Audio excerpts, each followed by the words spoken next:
Okay, so now how would you describe your music? Because I see it more as a vibe, like a neo soul vibe. But do you feel that sometimes you get pigeonholed into that neo soul type of genre, or because I don't feel it's R&B. I feel it's more of And me and Kim more love. newer. I would venture to say, um, I don't necessarily feel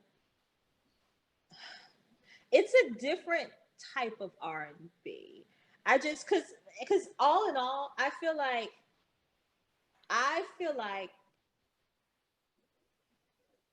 how do I say this?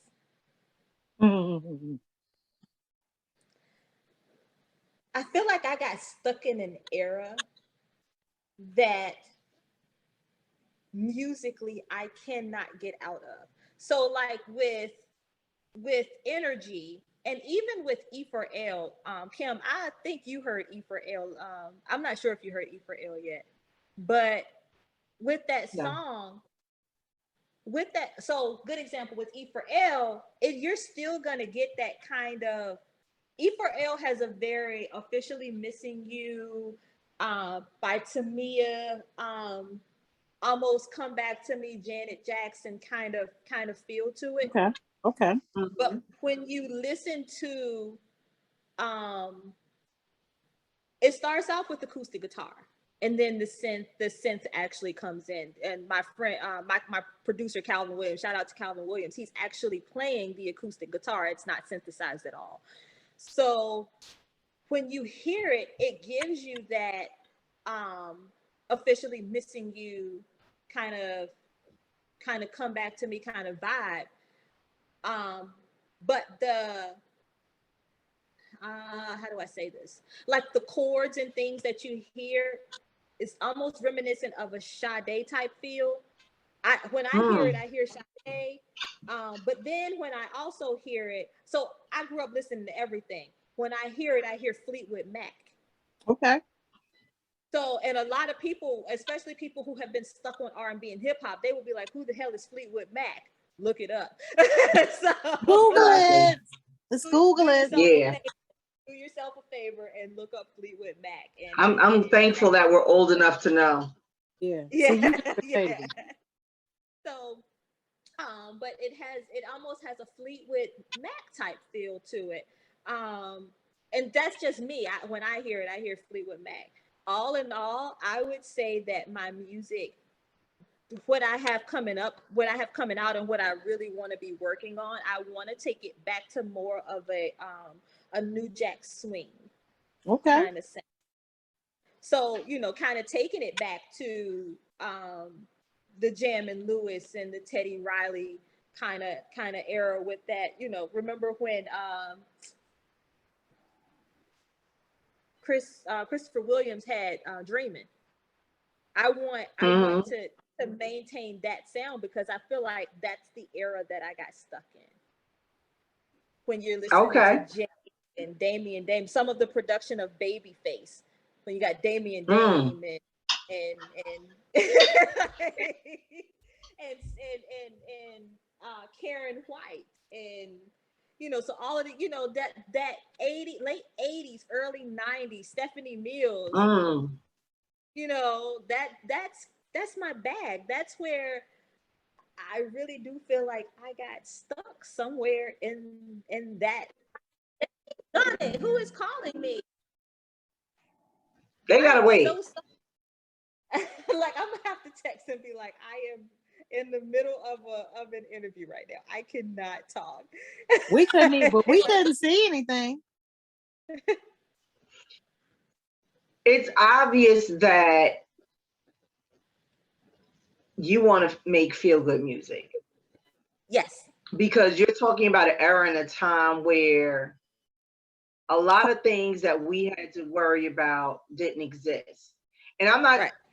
I'm saying that wrong because we don't, at our age, uh, Barry and I, we don't have to worry about a lot of things because we just don't trip off of certain things. But when you live in an era of social media and stuff like that, that brings a whole nother level of anxiety when it comes to music and things like that. You're very, very aware of production and quality and sound and your range. You know what I'm saying?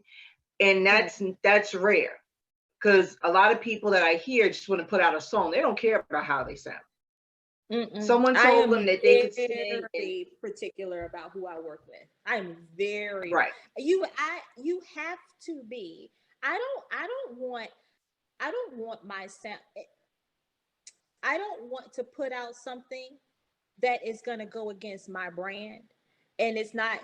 And shout out to my producer M. New Choice. I call him M. His name is Marcus. I call him M, but he goes by New Choice. When I say he always laughs at me. He's like, Nick, you are hard on the hoe. Like he will literally we will go through stuff over and over and over again because he's one of the few producers that I have met that I can hear a sound in my head and I can explain it exactly how I hear it. And he's like, yep, I got you. And he'll come up with something and I'm like, that's what I hear in my head, except better. You know, I am so meticulous about what I put out. I don't want to just work with any producer just because they can produce. I get producers hit me up on Instagram and my email all the time. Yo, I made these beats, and then I hear the beats, and don't get me wrong, the beats might sound good, but I'm like, you know what? I can pass your information along to someone who can use this beat. I can't use this beat because this isn't my sound. And it's always the same sound. It's her or SZA or Summer Walker. I don't want to sound like her or SZA or Summer Walker. I want to sound like Nika. Amen. Amen. And don't get me wrong, those are beautiful. I'm not taking that from her, but I don't want to hear everybody sound the same. I'm sorry. Exactly. I need originality. And if you sounding like somebody else, then what's the purpose? Yeah. My cousin hit me up on TikTok. She tagged me in a post. And there's this thing that's been going around on TikTok. I don't know the young lady's name, but she made this song and it's called Hours and Hours. Have you seen people have been redoing that song over and over again? No. My cousin, I'm tired of the song. It's a challenge. And she's like, Neek, you should do this challenge. Why? I write my own songs. All of this stuff I got in to be able to sing, and you want me to sing about somebody else's feelings about being with somebody for hours. When I'm up here talking about I can feel your energy, deja vu, tell me have we met somewhere before, and she's like shrimp and lobster. I don't want to talk about no shrimp. Now, and don't get me wrong, nice song. I just don't want to sing that song because that's somebody else's feelings. That's not me. Yeah, you got your own stuff and you got your own bag. Why you ain't I love that. Who wants to dig in? I love that. First of all, I hate that song. I really hate it. Tim hates everything though, so that ain't, come on now. I don't. But I hate and it's a challenge. those TikTok challenges. Yeah, everybody's doing them, and I'm like, stop already. Like challenges. I like Beyonce. No, that one. I can't. What's that? I can't. What's that when they going down? What the? Oh Lord, I'm recording. That's the partition challenge. What is that where everybody drop down low? What is that? What's that mess? That's Beyonce's song. Who came up with that mess? Here's the thing. Y'all don't even drop down at the same time. Everybody be off a minute or two. They be bumbling. I'm telling you, they be bumbling and stumbling, looking real dumb. What was that? I can't. But what? But who thought that was? Oh, okay, never mind. I digress. So I don't do TikTok stuff. What I will say is, you might want to find out how to get your music added to TikTok because that's what a lot of actually on TikTok. I've actually done a video. I only have one video on my TikTok, and that was to me vibing out to my own song. Okay. But you can have your song added, not so it could be a challenge. God, no. But so that people can play your song, like they can choose your song. Right. Yes. So that all happens in distribution. So once I release the song and I release it through my distributor, it just disperses. It goes to every single basically every single music platform and Facebook. Like you know how you do stories on Facebook or stories on IG? Yeah. You can actually if you put Nika LaDean in, my stuff is gonna come up. Who do you have as a distributor? DistroKid. Okay. I thought you had TuneCore because I know TuneCore has a very good relationship with Instagram and Facebook. That just might be food for thought, something that you might want to consider to see, because they found a way that artists can monetize off their music through Facebook and Instagram. So that may be something that you might want to look into. I just learned it myself, girl. I be looking up stuff all day. She do. just random stuff. Like I'm gonna remember. Look, I just be looking up stuff. You be sending me stuff all day. I'm like 9 plus IG. I'm like, Kim, it only say 9 and a plus. So if you 15, it's still saying 9 plus. I can't keep up. I don't send you 15 things a day. But I do send a lot. 9 plus. But that's the good thing. The knowledge is real when you know. Like, I be sending her jokes and stuff. I got a job, Kim. I do too. Barely. Whatever. A mess. She's a mess over here. Okay, so now we went over your influences. We went over, who you would want to collaborate with. We went over where you see yourself as far as where's your music and stuff like that.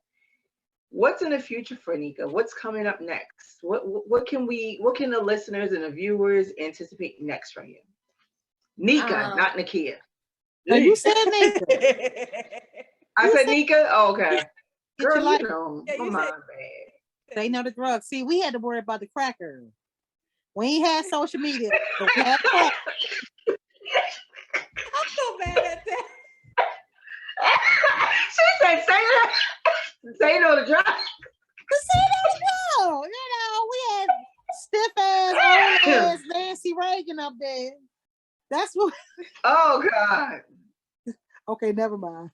I can't take her. I swear I can't take her. Oh God. Well, if it makes you feel better, I was actually alive in the Nancy Reagan era. So yeah. Look, Tales from the Crypt looking at she look like she just smoked on a thing or two, but I digress.